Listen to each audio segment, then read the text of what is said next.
আসসালামু আলাইকুম বন্ধুরা, সবাই কেমন আছেন? আশা করি সবাই ভালো আছেন। আজকে চলে এলাম মুরগির মাংস দিয়ে সুন্দর একটা পিঠা তৈরির রেসিপি নিয়ে।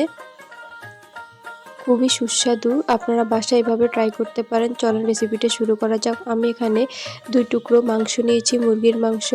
তারপরে এই তো আদা, রসুন, মরিচ, লবণ, হলুদ, জিরে গুঁড়ো, গরম মশলা গুঁড়ো, লবণ, বিট লবণ, তারপরে তো পেঁয়াজ কুচি করে নিয়েছি, তারপরে দিয়েছি গাজর কুচি, আলু কুচি, বরবটি কুচি, তারপর দিয়ে দেব কাঁচামরিচ কুচি।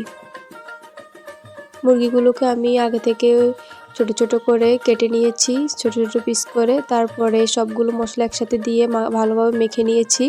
তারপরে দিয়ে দিলাম 3 টেবিল চামচ সয়া সস, তারপরে দিয়ে দিলাম টমেটো সস।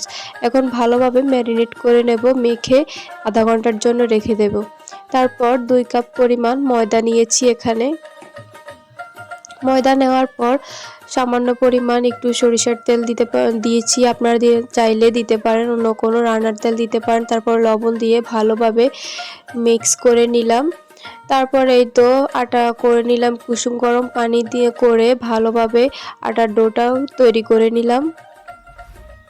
আমি একসাথে পানি দিলাম না, অল্প অল্প করে দিয়ে তারপরে সুন্দর একটা আটার ডো করে নিলাম। এখন 10 মিনিটের জন্য রেস্টে রেখে দিয়ে তারপর একটি কড়াইয়ে তেল দিয়ে ম্যারিনেট করা মুরগির মাংসগুলো দিয়ে দেব।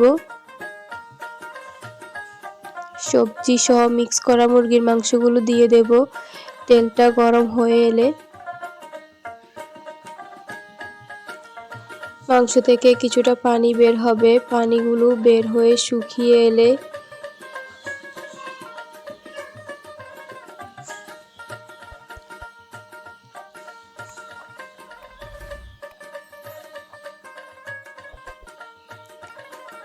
তারপরে তো একটা ঢাকনা দিয়ে দেব কিছুক্ষণ হওয়ার পর। তারপর আবার একটু নেড়ে চেড়ে দেব, নেড়ে চেড়ে দেওয়ার পরে এই তো রেডি হয়ে এলো আমার পুরটা। খুব সুন্দর একটা স্মেল বের হচ্ছে।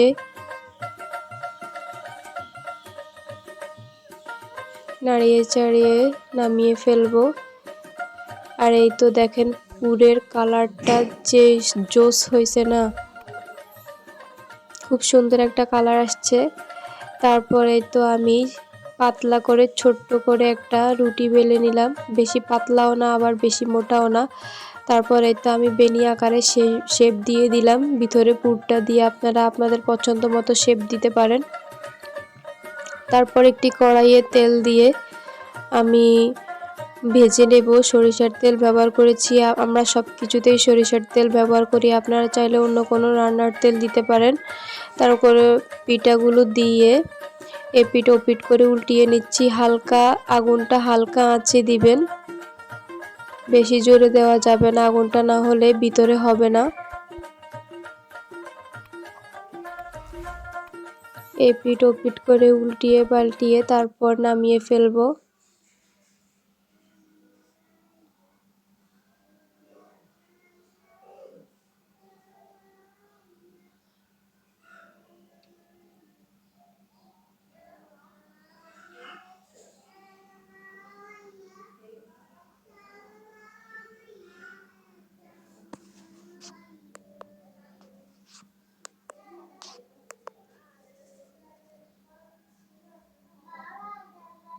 তারপরে তো আমার পিঠাগুলো হয়ে গেছে, আমি এখন নামিয়ে ফেলবো।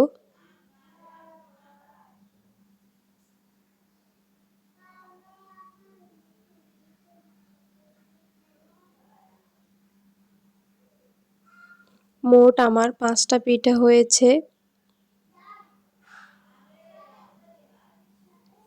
5টা পিঠা তৈরি করেছি।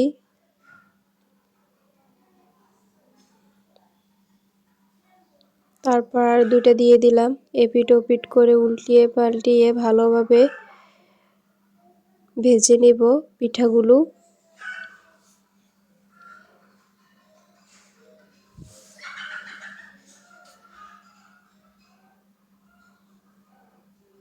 ভালোভাবে পিঠাগুলো ভাজার পরে এই তো রেডি আমার পিঠা। খুবই মচমুচে হয়েছে, খেতে খুবই অসাধারণ। এসব পিঠা আপনারা সস দিয়ে পরিবেশন করতে পারেন, বাসায় মেহমান আসলে পরিবেশন করতে পারেন। এই তো পুরের ভিতর, পিঠার ভিতরটা খুবই জুসি লাগতেছে, খুবই মজা হয়েছে। আপনারা বাসায় এভাবে ট্রাই করতে পারেন। ধন্যবাদ সবাইকে বন্ধুরা।